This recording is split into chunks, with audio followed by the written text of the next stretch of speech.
nama yang diberikan oleh orang tuanya akan Allah berikan sesuai dengan niat orang tuanya, gitu kan? Makanya pada saat memberikan nama Abdullah, ya Abdullah yang telah Nabi SAW katakan dalam hadis, nama yang paling Allah cintai Abdullah dan Abdurrahman. Atau misalnya Abdullah bin Abbas, Abdullah bin Umar diniatkan seperti nama-nama para sahabat, itu boleh. Kan gitu. Jangan seorang artis lalu dikasih namanya anaknya juga artis.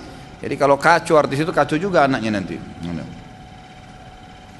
Bagaimana jika nama pemberian orang tua kita ubah dikarenakan tidak ada artis secara islami? Boleh saja, nggak ada masalah. Nabi SAW beberapa kali mengganti nama-nama sahabat yang tidak punya makna atau maknanya tidak baik.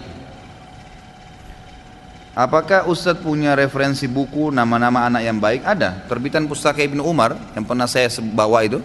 Mungkin kurang lebih 10.000 atau anggap paling mahal 15.000 rupiah. Judulnya nama-nama yang baik buat anak gitu.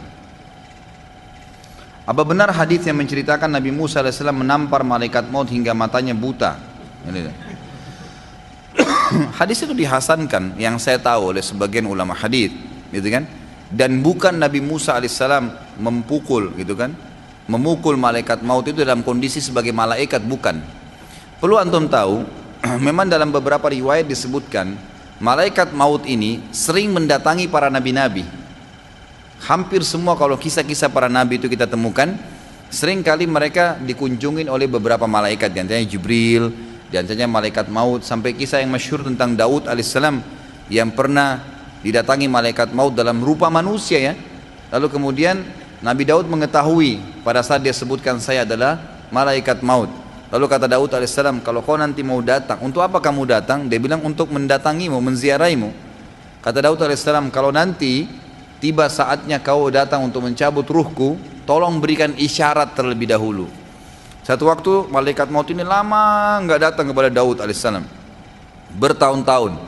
Waktu dia datang pada saat itu, lalu kata Daud alaihissalam, untuk apa kamu datang? Untuk mencabut ruhmu, kata malaikat maut. Kata Daud, bukankah saya sudah minta tolong diberikan isyarat? Kata malaikat maut, bukankah rambutmu sudah memutih hai Daud? Mana tetanggamu si fulan? Bukankah kulitmu sudah berkeriput? Gitu kan? Nabi SAW meninggal dalam kondisi sudah tua, gitu kan? Itu isyarat.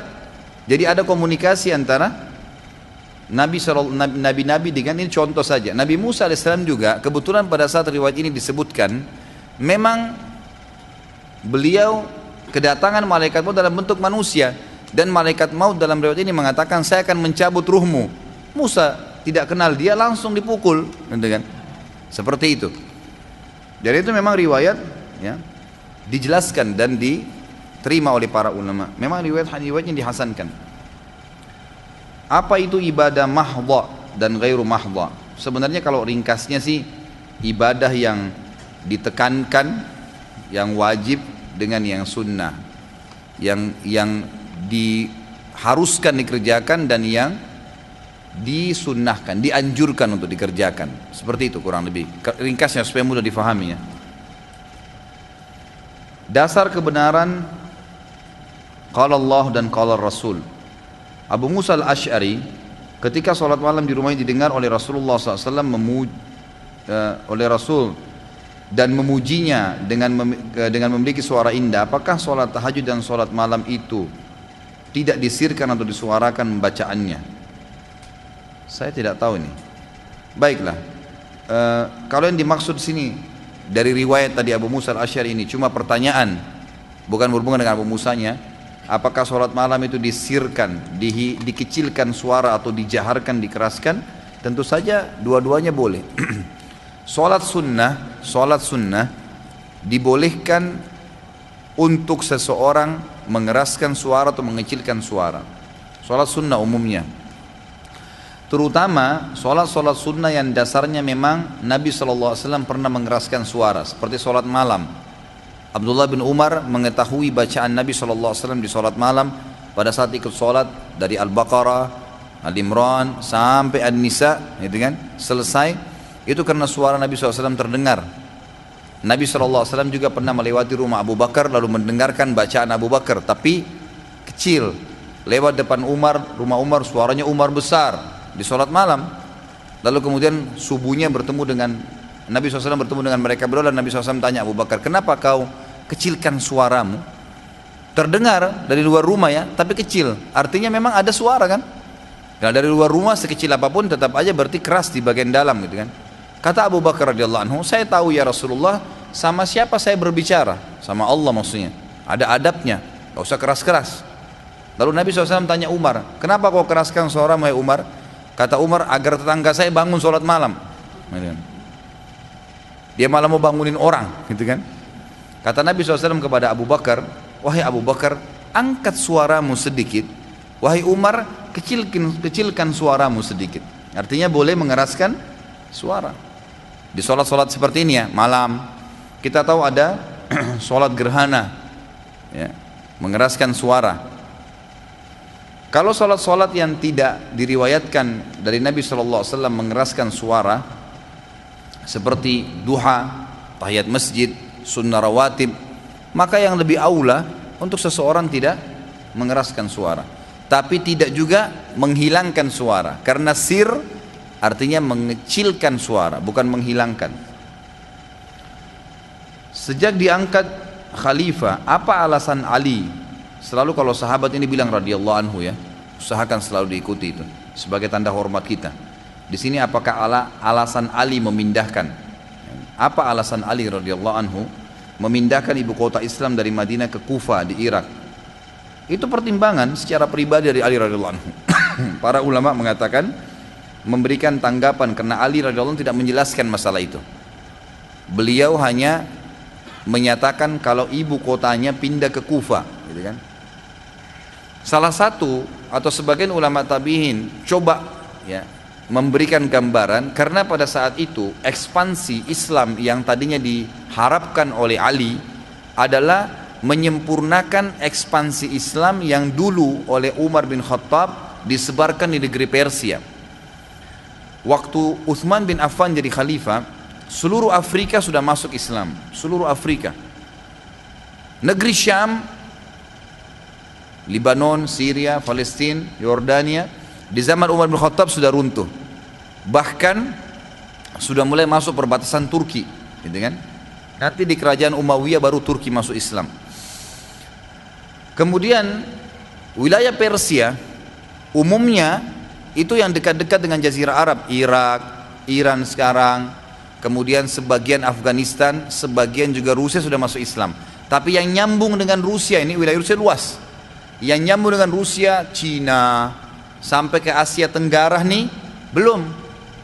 Ali radhiyallahu anhu berharap pada saat memindahkan ibu kota ke sana, tentu ini bukan Ali yang menyampaikan radhiyallahu anhu, tapi para tabi'in yang mengatakan, berharap agar ada pasukan yang mengekspansi lebih jauh Islam. Karena di zaman Utsman bin Affan radhiyallahu anhu, sebagaimana kita tahu, ada beberapa data yang saya temukan dan itu datanya valid. Kalau Asia Tenggara ini ternyata masuk Islam kebanyakan, termasuk Indonesia di zaman Utsman bin Affan. Nah, itu. Memang sudah ada utusan-utusan yang datang, termasuk Myanmar yang sekarang lagi kacau, Burma itu ternyata dulu ada kerajaan Islam di situ. Dan itu kurang lebih baru 600 tahun yang lalu runtuh. Makanya orang-orang Buddha itu memerangi kaum muslimin sampai sekarang fatalnya ini karena memang mereka khawatir kalau kerajaan Islam berdiri kembali. Mereka nggak mau terganggu seperti itu. Siapa yang menghidupkan sunnah yang sudah mati maka dia akan mendapatkan pahala yang besar. Lalu bagaimana jika menghidupkan salah satu sunnah yang terasingkan di tengah-tengah kaum muslimin? Sunnah azannya Abu Mahdura, hayya galla salah, diganti dengan asyhadu an la ilaha illallah, syahadat lagi. Ketika hujan, hayya galla salah, diganti dengan sallu fi buyutikum, sallu fi buyutikum. Saya nggak tahu ini, mohon maaf. Saya nggak punya ilmu di sini dan saya tidak tahu. Mungkin saya bisa cari tahu nanti, insya Allah ya.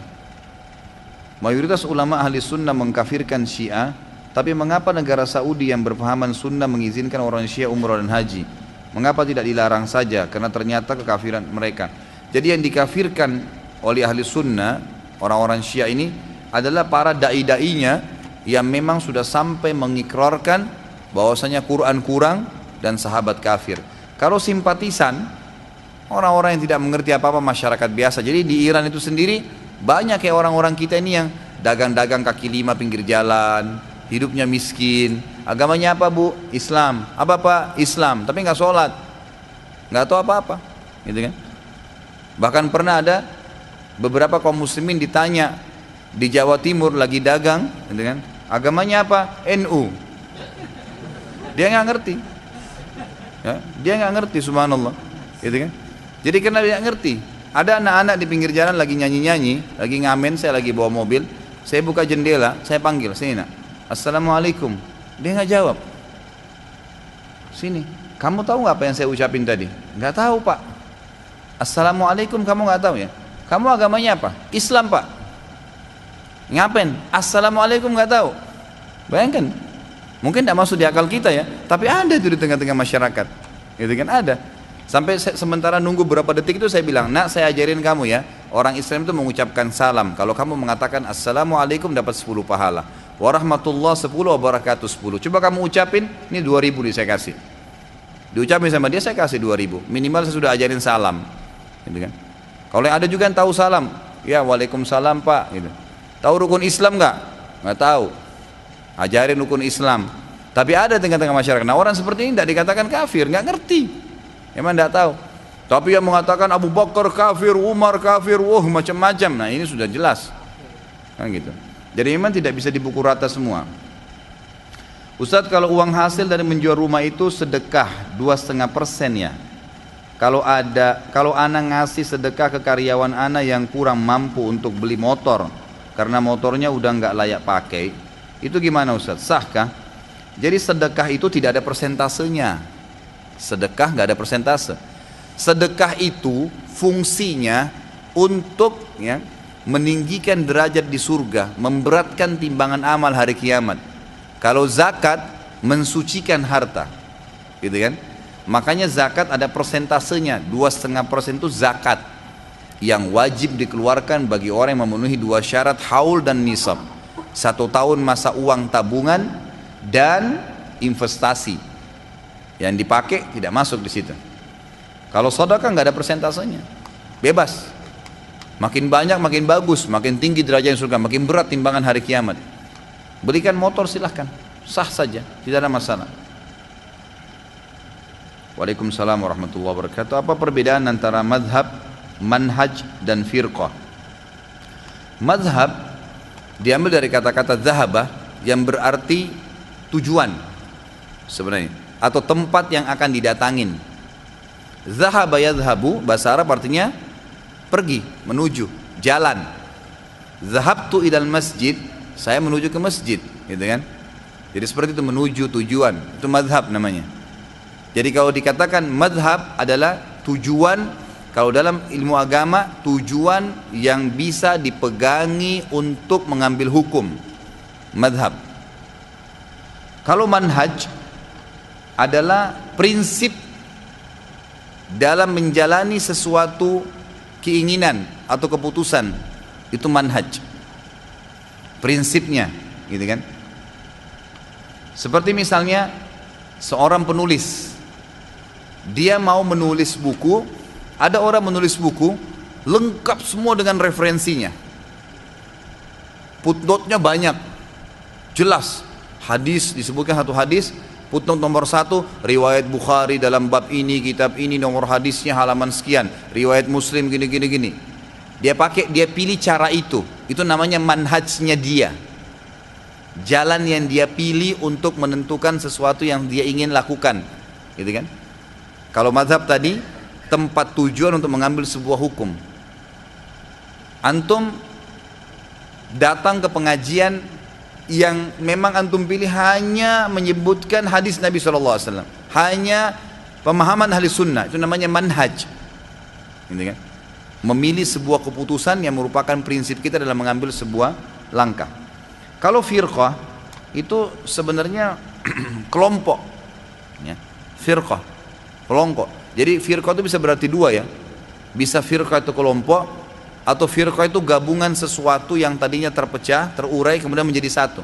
Seperti misalnya Allah mengatakan dalam Al-Quran tentang cambukan Nabi Musa alaihissalam kepada Laut Merah, Ya. Apa namanya? Fakana kullu firqin kattaudil azim. Setiap firq ini ya, adalah tadi pecahan air yang terurai kemudian bersatu lalu kemudian jadi tembok, jadi seperti tembok.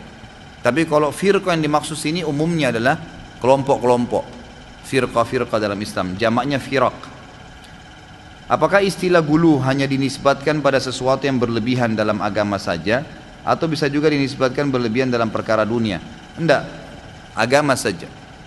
Kalau istilah gulu ya, kalau berlebihan dalam urusan dunia itu ada tabzir, mubazir. Gulu ini khusus masalah agama. Masya Allah. Ustaz Khalid, saya menanyakan bagaimana status dalam Islam apabila suatu pernikahan, ini ada gulu nggak ini? Dari pihak istri tidak disetujui oleh orang tuanya sehingga menikah dengan wali hakim. Pernikahan ini sudah berjalan kurang lebih 30 tahun dan sudah mempunyai 3 orang anak. Salah satu anaknya adalah istri saya. Bagaimana saya harus menyikapi permasalahan ini? Ini pertanyaan satu ya. Tentu saya ditelusurin kembali ya, Tentu sudah berlalu, ya, sudah berlalu ini. Tidak mungkin lagi dibahas ya, sudah berlalu. Tapi kesalahan yang sudah berlalu menurut ulama dan orang yang sedang melakukannya, seperti si anak yang jadi istri anda ini, dia tidak tahu mungkin, gitu kan? Maka tidak berdosa. Anak yang hasil zina tidak menanggung dosa orang tuanya. Yang menanggung dosa cuma orang tuanya kan gitu. Bolehkah saya menikah dengan anak hasil zina? Boleh saja. Dia tidak berdosa soalnya. Yang berdosa orang tuanya. Ya, itu. Jadi seperti itu memahaminya.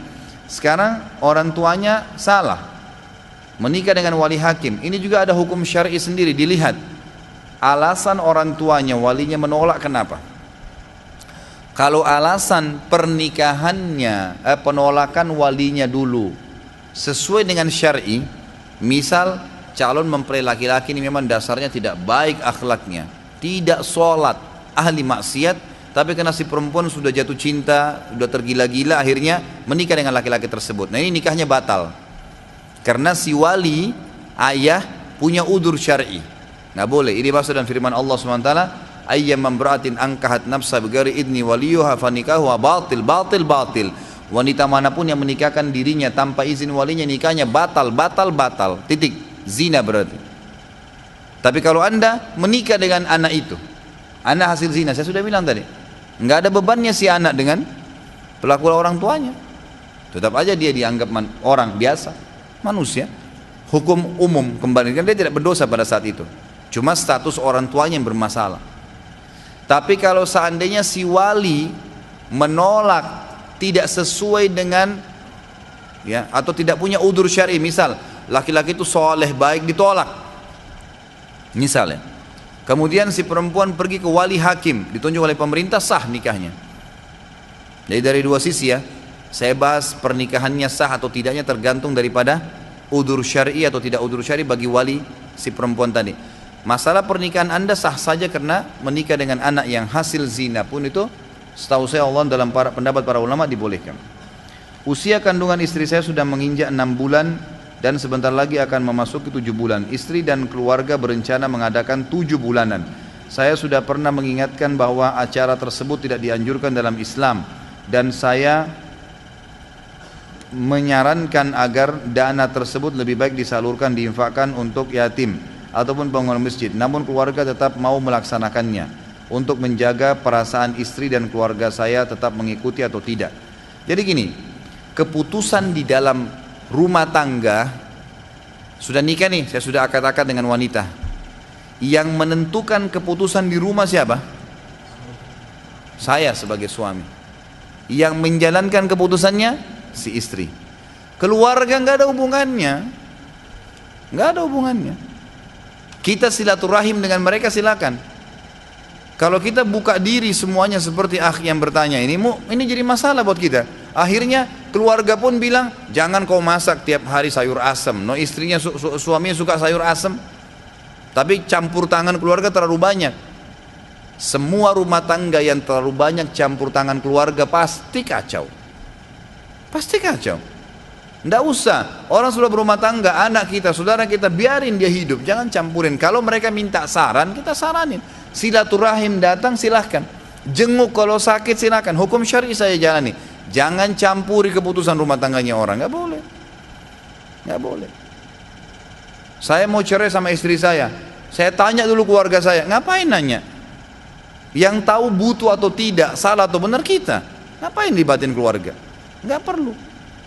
Apalagi misalnya kita hidup rumah tangga 10 tahun nih, kemudian kita ceritakan kepada keluarga kita atau teman kita yang 10 tahun itu dalam setengah jam, begini. Dia kasih jawaban setengah jam, ceraikan aja, kan gitu.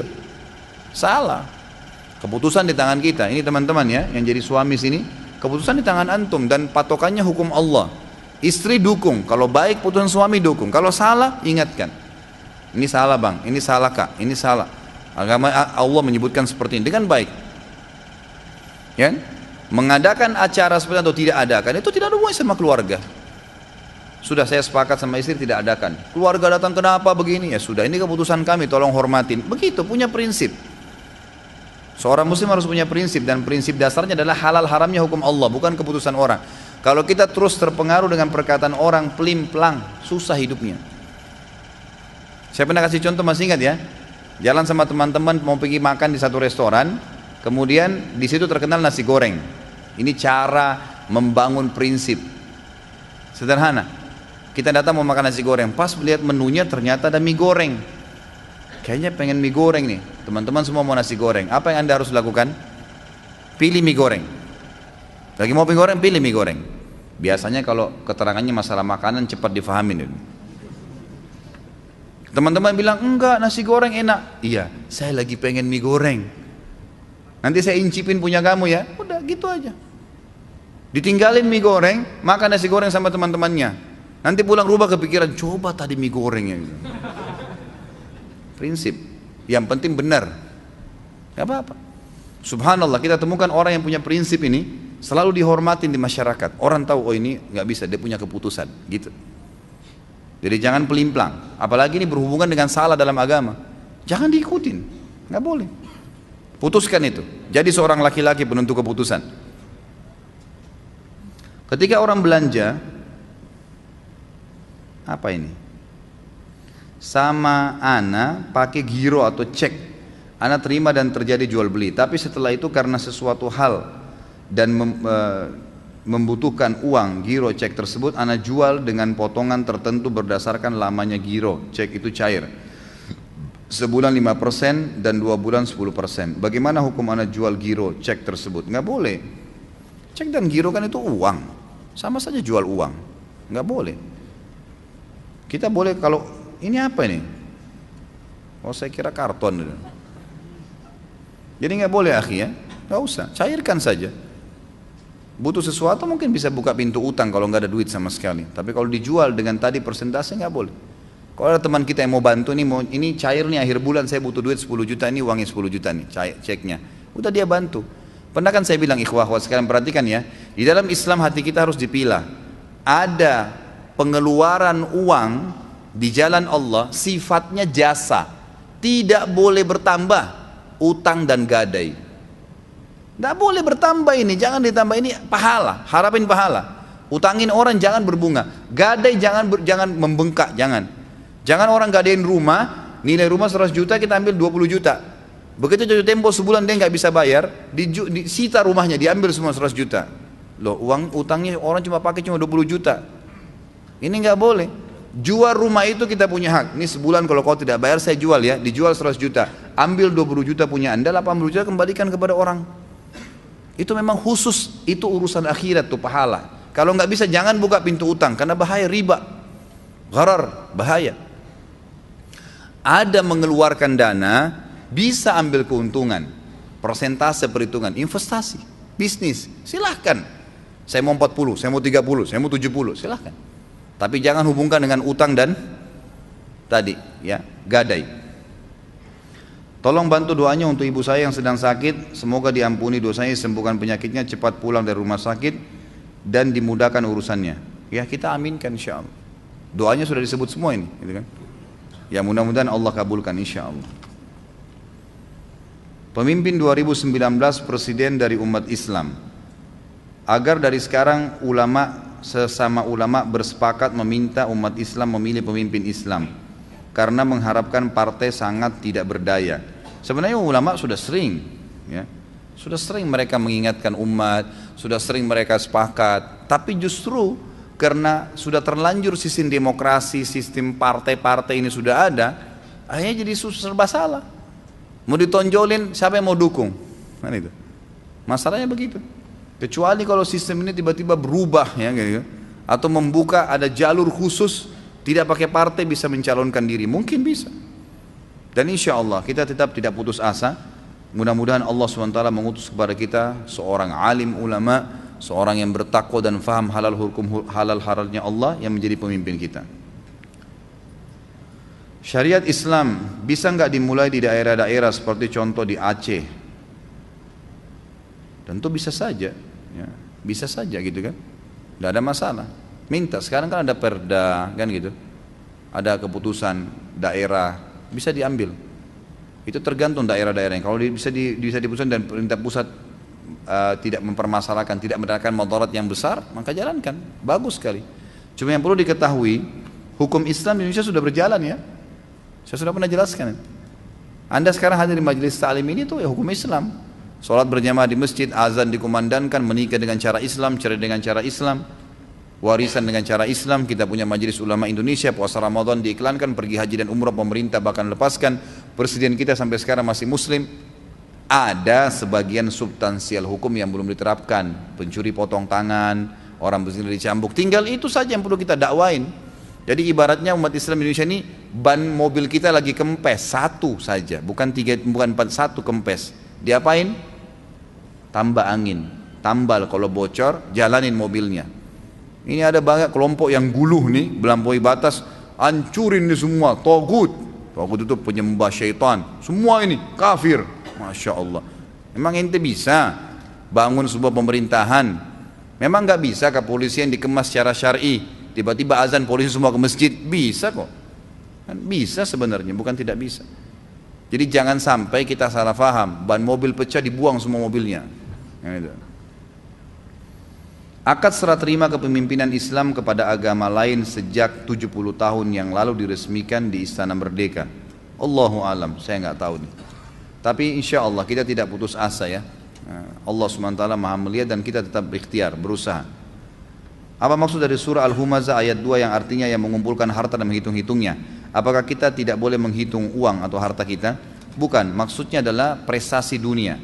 Secara letter-let artinya harta yang dikumpulkan. Kata ini sekali lagi kembali kepada makna para sahabat. Para sahabat menafsirkan makna alladzi jama'a malan wa addada, yang ngumpulin harta dan menghitung-hitungnya. Secara bahasa Indonesia addada artinya hitung-hitung. Sebenarnya kalau dalam bahasa Arab addada itu artinya menyimpannya dan tidak mengeluarkan sesuatu yang dibutuhkan, seperti masalah zakat, sedekahnya, itu yang dimaksud, gitu kan. Dan di sini juga makna globalnya adalah prestasi dunia. Kelompok Humazah dan Lumazah yang suka menceritakan aib orang lain dan mencontohkan perilaku kekurangan orang lain, itu paling banyak tertimpa kepada orang yang kejar prestasi dunia. Misal buka toko, sebelahnya ada toko, gitu kan. Lalu ada pembeli masuk ke toko dia mengatakan, ini berapa gulanya Pak, Bu? 7.500. Tuh toko sebelah 6.500. Kan itu. Mestinya pada saat itu apa yang kita harus lakukan? Oh iya, saya sih nggak bisa karena modal saya memang sekian. Ya misal modal kita memang sudah 6.500, saya ambil 1.000 rupiah. Udah selesai. Jangan bilang, oh itu mungkin gulanya palsu. Nah itu kelompok Humazah itu. Mau jadi kandidat rektor di kampus, saingannya ada, dijatuh-jatuhin kandidatnya. Nah ini termasuk dalam kelompok Humazah tadi. Jadi kita menjamak sholat maghrib dengan sholat isya dan dilakukan di waktu isya jamak takhir. Sholat mana yang lebih dulu dilakukan? Mana ustadz nih, jawab dong. Terus bertanya masalah jamak sholat nih, tidak selesai-selesai. Tentu sholat maghrib tetap urutannya, tetap sesuai dengan urutan. Duhur dan asar hanya boleh dijamak dengan asar. Duhur hanya boleh dijamak dengan asar. Sebagaimana asar juga cuma boleh dijamak sama duhur. Nggak boleh asar sama maghrib, nggak boleh. Subuh sama duhur nggak boleh. Cuma duhur sama asar. Itu contoh dari Nabi SAW. Sebagaimana maghrib cuma boleh dijamak sama isya, begitu juga isya sama maghrib. Nggak boleh maghrib sama asar, nggak boleh isya sama subuh, gitu kan? Ini penting dijamak dan boleh ditakdim, maksudnya didahulukan duhur asar di waktu duhur, boleh isya dan maghrib di waktu maghrib, itu takdim namanya. Boleh ditakhir, diterlambatkan. Nabi SAW semua pernah contohkan dalam riwayat-riwayat yang sahih, di antara riwayat Bukhari, beliau pernah menjamak takdim dan takhir, diterlambatkan. Seperti di musim haji, beliau di Arafah menjamak duhur asar, jamak takdim, duhur asar di waktu duhur. Isya, maghrib dan isya beliau menjamak takhir di Muzdalifah, diterlambatkan. Nah ini tetap sesuai dengan urutannya. Kalau duhur sama asar ditakhir, diterlambatkan di waktu asar, tetap duhur dulu. Maghrib dan isya di waktu isya tetap maghrib dulu, tetap urutannya sama. Apakah Ustaz membawa buku mahkota pengantin? Tidak ada, saya nggak bawa ini. Biasanya kalau teman-teman mau buku bisa cari di toko buku. Saya sudah sering tunjukkan judulnya ya. Ini judulnya referensi saya. Kalau pada saat itu Anda ambil, saya bawa. Kalau enggak, cari di toko buku aja atau mungkin pesan. Karena saya tidak setiap saat bawa buku. Khawatir nanti orang pikir saya jual buku deh. Padahal tujuannya hanya untuk memudahkan agar antum dapat, gitu kan? Apakah memperingati Maulid Nabi termasuk keadaan yang berlebihan? Karena Rasulullah SAW dan para sahabat tidak contohkan. Ini sudah lebih dari 70 kali saya jelaskan, gitu kan?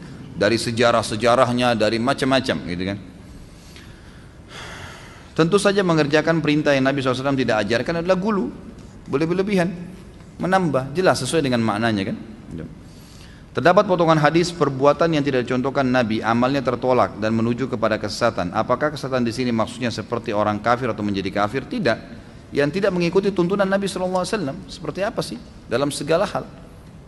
Apapun yang dikerjakan dalam masalah ibadah, kalau tidak ikuti Nabi SAW, karena kita semua kiai dan guru kita cuma satu, Muhammad SAW. Mau orang Afrika, orang Arab, bule, Melayu sama saja. Tidak ikutin contoh beliau berarti termasuk membawa pada kesesatan. Kalau sedang menghafal atau muraja Al-Quran, apakah harus berwudu atau menutup aurat? Ustaz? Tentu saja. Kalau wudu lebih afdal, karena dalam keadaan berwudu itu selalu ada. Kalau tutup aurat, ini tergantung aurat yang mana nih. Aurat dibagi dua ulama. Ada aurat yang mutlak tidak boleh ada siapapun lihat kecuali pasangan hidup. Itu maksudnya aurat dari dada sampai ke kemaluan. Ini mutlak, gitu kan? Ini sudah tidak boleh secara mutlak dilihat kecuali oleh pasangan, laki-laki atau perempuan, gitu kan? Ada aurat yang boleh dilihat oleh sebagian mahram, ayah, ibu, saudara, saudari. Itu lutut ke bawah, siku ke lengan, ke tangan, siku ke tangan, leher ke atas, gitu kan? Ini semua aurat yang kedua yang boleh dilihat oleh sebagian mahram. Jadi tidak boleh kalau misalnya anak perempuan dilihat dadanya oleh ayahnya misalnya, gitu kan? Atau anak laki-laki dilihat bagian kemaluannya oleh ibunya, itu semua tidak boleh. Jadi ada batasan boleh untuk mahram. Selain ini sudah tidak boleh, gitu.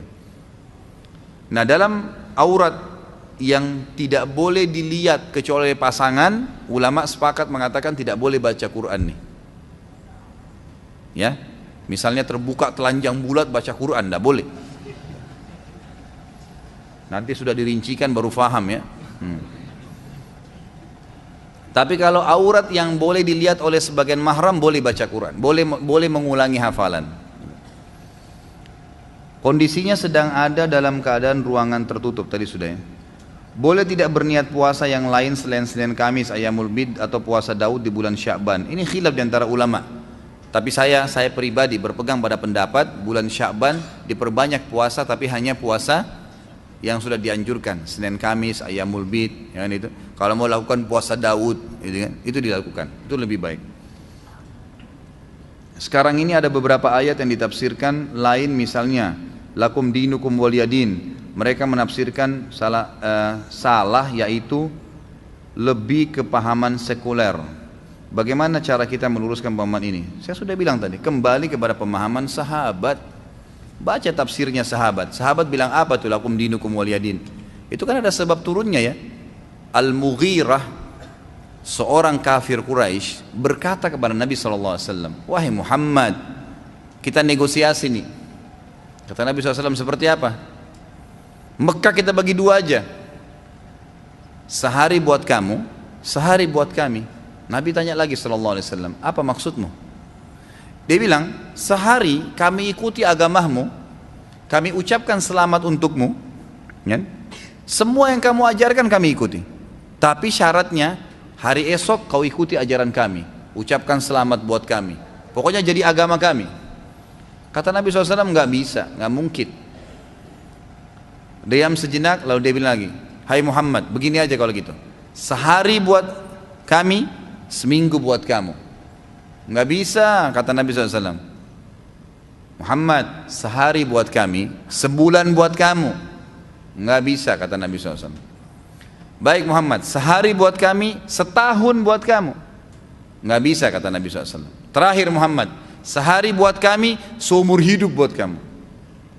Kalau mau dipikir-pikir ini kan bisa saja Nabi SAW sehari ikut mereka sembah berhala, ucapin ucapan-ucapan mereka, wirid-wiridnya, zikir-zikirnya, apa panggilannya. Habis itu mereka seumur hidup menyembah.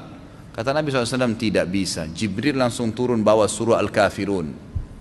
Itu sebab turunnya, gitu kan? Lakum dinukum waliyadin, semua orang kafir tidak boleh diikuti ajarannya. Jelas, itu maksudnya. Jangan ditambah lagi, ini terakhir. Apa benar ada perkataan Umar bin Khattab yang membolehkan minum sambil berdiri? Terima kasih Ustaz. Saya nggak tahu riwayat itu, tapi ada riwayat yang menyebutkan Nabi kita Muhammad SAW pernah minum berdiri. Makanya ulama hadis mengatakan minum berdiri hukumnya makruh, bukan haram. Dalam satu perjalanan, Nabi SAW pernah sebelum naik ke unta beliau, yang saya tahu riwayatnya Allah alam, beliau pegang kendi kemudian beliau minum berdiri dan disaksikan oleh para sahabat. Maka ulama mengeluarkan hukum, kalau seseorang tidak memungkinkan duduk, dibolehkan dia minum berdiri. Darurat, tapi mana lebih afdal? Duduk. Tidak ada ulama hadis yang mengatakan minum berdiri itu haram, nggak ada, tapi makruh. Allahu alam. Rabbana atina fid dunya hasanah wa fil akhirati hasanah wa qina adzabannar wa adkhilnal jannata ma'al abrar. Ya azza wa ya abram sallallahu nabiyana Muhammadin wa ala alihi wasallam. Subhanakallahumma wa bihamdika asyhadu an la ilaha illallah astaghfirullah wa atubu ilaik. Wassalamualaikum warahmatullahi wabarakatuh.